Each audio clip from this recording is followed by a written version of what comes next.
welcome back to Homestead Corner. Today we are going to be deboning some chicken and canning it up.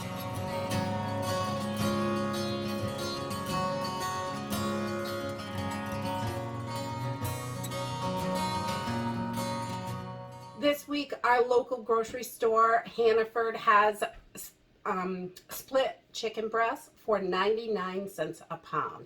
Everything is so expensive. I was really excited. Half the time when there's a sale lately, you can't even find what's on sale. So I was super excited to find the chicken breasts on sale, and they had some in. So I was able to get 4 packages, which is about 18 pounds. So I can can it up and get it on the shelf. I love home canned chicken. It is my absolute favorite. And I usually would buy I used to buy the boneless, skinless, because you could take it out of the package and stuff it in the jar. That's the easiest. But this is what we can get right now, and this is what's affordable, so that's what we're doing. So let's start deboning this chicken. So I definitely recommend, if you can get skinless, boneless chicken, you want to can it that way, that is so easy to do. But this takes a little bit more work, but with the price of everything, you get what you can, and you make do with what you got, definitely. So this is really easy. I'm going to pull this skin off, and I literally just pull this off with my hands. You can get your fingers under here and just slide it right off. So that is how I do it. And I'm not a professional at this. You do what you got to do, you know, and it's the more you do it, the better you get at it. So then I'm going to take my knife, and I like a small knife because it's easy to handle for this. And I'm just going to go inside this middle breastbone here and get that started. And you can you might poke through the membrane there, right here, and kind of pull that right out. And then we have got that piece started. When I get done, there's a little meat on the bone, but I use this bone to make bone broth. So I'm not going to throw this bone away. And I just go in and kind of shave at it. It doesn't have to be pretty. I'm going to cut it up in chunks anyway. So you just want to get that bone out and get as much meat off as you can.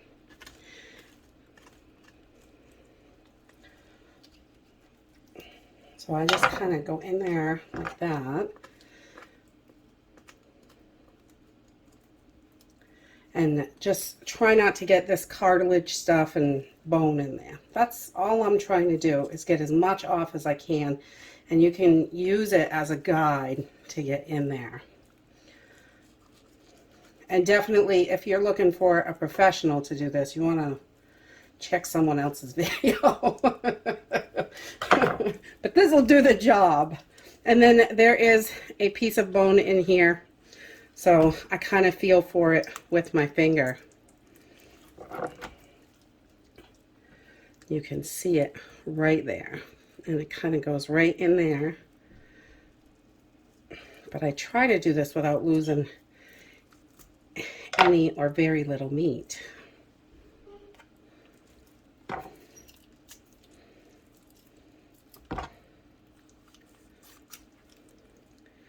Cut right through, and then your tenderloin kind of is hooked on here. Cut through that part, get that off there.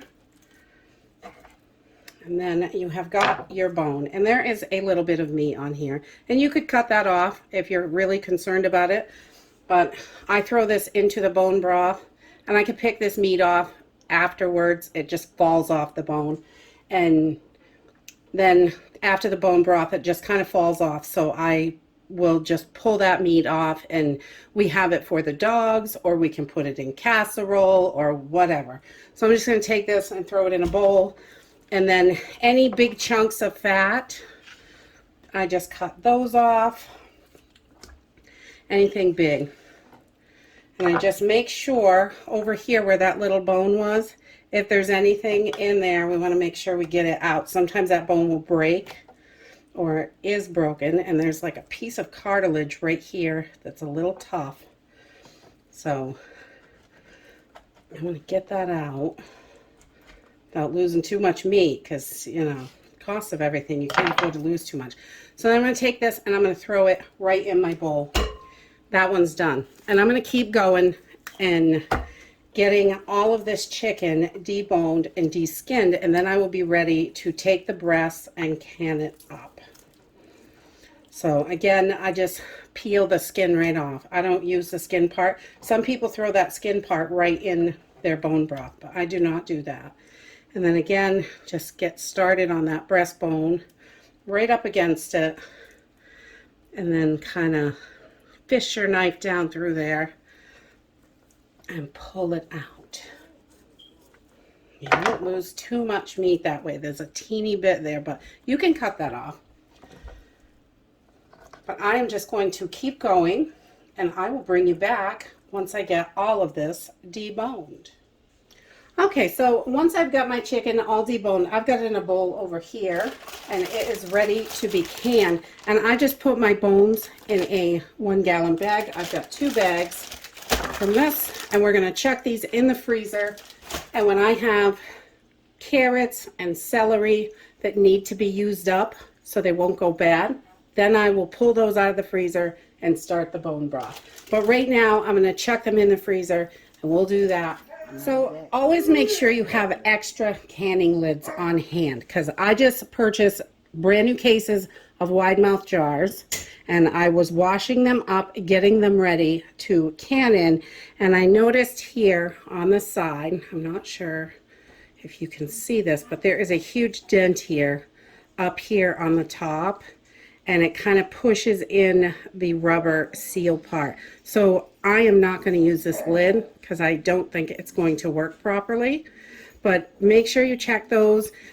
Sometimes in the factory, things get bumped, slammed.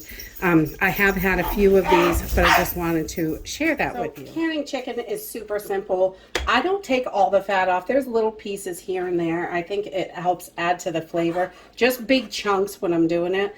And I just kind of cut this down in chunks and put it in the jar. This is just raw packing chicken. And when it comes out, it's going to be in one big clump. And I just cut it in a couple of chunks, but that way you can kind of smash it all down together. You want to push as much air out as possible, because you can't debubble this because it's so compact in there. So I just cut these chunks and push them in. And the flatter pieces are nice, so when you get to the top, and I just want to make sure I leave that 1-inch headspace. And I'm just going to pack up all these jars and put this chicken right in there. And this is super simple and easy. Canning meat, a lot of people are intimidated by it at first, but it really is super simple. If you're raw packing, it's the easiest. But you're going to get that shredded consistency when it comes. Some people also, I put the whole thing in the jar. This is just how I do it. But some people want that tenderloin piece for other recipes.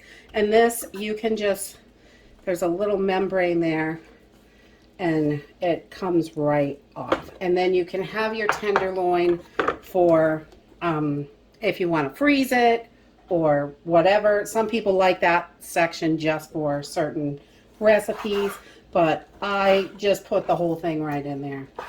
I don't even separate it usually.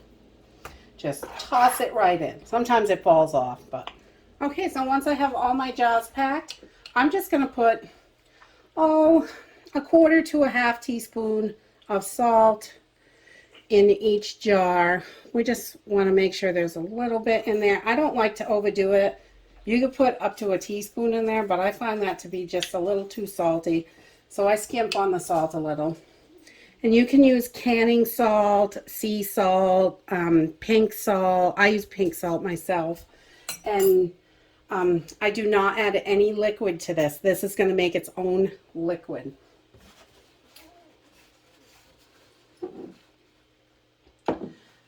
You just don't want to use iodized salt in this because it will make it cloudy, and they say not to do it. I've never done it because I don't use that. I just use pink salt, or I've done sea salt. It's whatever you like. And then I am going to just take a little white vinegar on a paper towel because these definitely have this fats have touched the ring. We just want to make sure this is nice and clean. And sometimes there's little teeny pieces of chicken on there. We want to get all those off. And I just kind of flip the rag around until make sure it's clean where I'm going with it. And then we'll add our covers. I've washed everything before we got started. That little puppy is having a field day knocking this camera around too. Now we're just going to add our rings, and I just finger tight, not too tight because your lids can buckle. And we'll just get those on, and then they are ready for the canner. So we have all our jars loaded in the canner, and I've got this up on high. I start with room temperature water. Everything is room temperature, so it can all heat up together so you don't get any shock.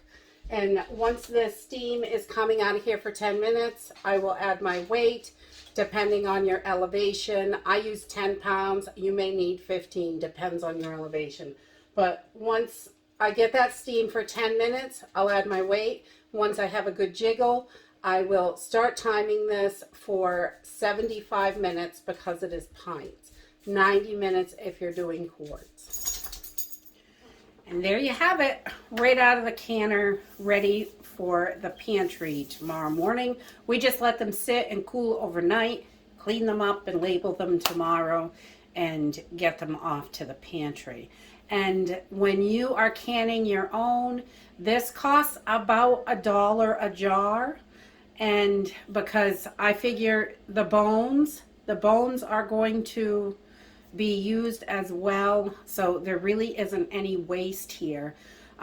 We will get 6 or 7 quarts of broth out of the bones, and we got 12 jars of chicken, so we'll end up with about 18 jars for about $18, which isn't too bad. And that's it for today. If you like this video, give me a thumbs up, subscribe. We'll see you in the next video. Bye.